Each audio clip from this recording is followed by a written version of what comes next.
السلام علیکم ناظرین و سامعین، میں آپ کو اپنے چینل مسلم معلم آن لائن میں خوش آمدید کہتا ہوں اور امید کرتا ہوں آپ سب خیریت سے ہوں گے۔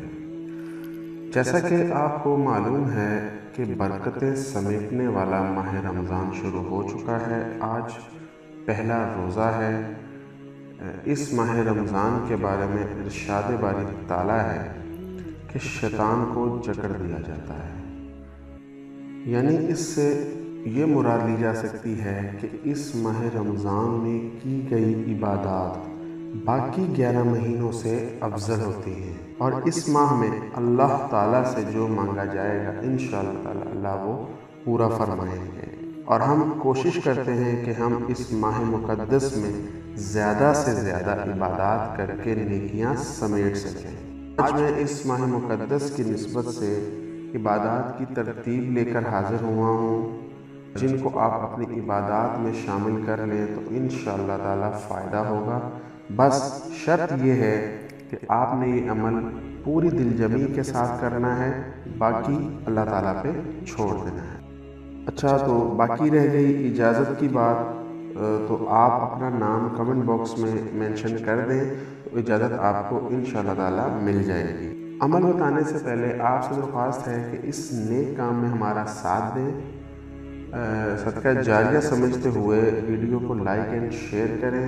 اگر آپ ہمارے چینل پر نئے ہیں تو چینل کو سبسکرائب کریں اور بیل آئیکن کو پریس کر دیں۔ جیسے کہ آپ کو معلوم ہے کہ یکم رمضان سے 10ویں رمضان تک پہلا عشرہ ہوتا ہے رمضان کا، تو اس رمضان میں یکم رمضان سے 10ویں رمضان تک صبح شام 100 مرتبہ یہ دعا پڑھیں، یا حی یا قیوم برحمتک استغیث۔ یہ مغفرت کی دعا ہے۔ یہ پہلے عشرے میں آپ ہر نماز کے بعد معمول بنا لیں کہ ہر نماز کے بعد تقریباً 100 مرتبہ یعنی ایک تسبیح آپ نے لازمی کرنی ہے۔ پہلا روزہ، پہلے روزے میں آپ نے اپنی عبادات کو اس طرح ترتیب دینا ہے۔ پہلے روزے میں عبادات کی ترتیب درج ذیل ہے۔ فجر کی نماز کے بعد اللہ کا اسم مبارک یا رحیم 133 مرتبہ پڑھیں۔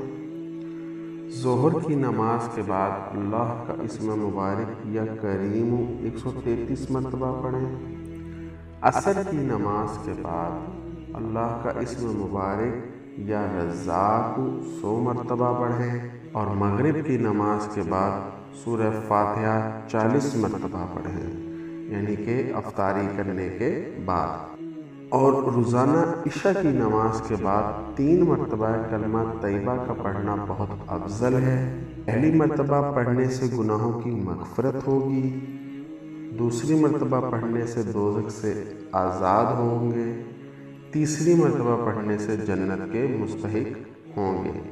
تو ان عبادات کو اپنی عبادات میں شامل کر لیں، ان دعاؤں کو، ان عمل کو، ان وظائف کو رمضان میں اپنی عبادات کا حصہ بنا لیں۔ انشاءاللہ تعالی فائدہ ہوگا اور آپ کو قلبی سکون میسر ہوگا۔ امید کرتا ہوں آپ کو ویڈیو پسند آئی ہوگی۔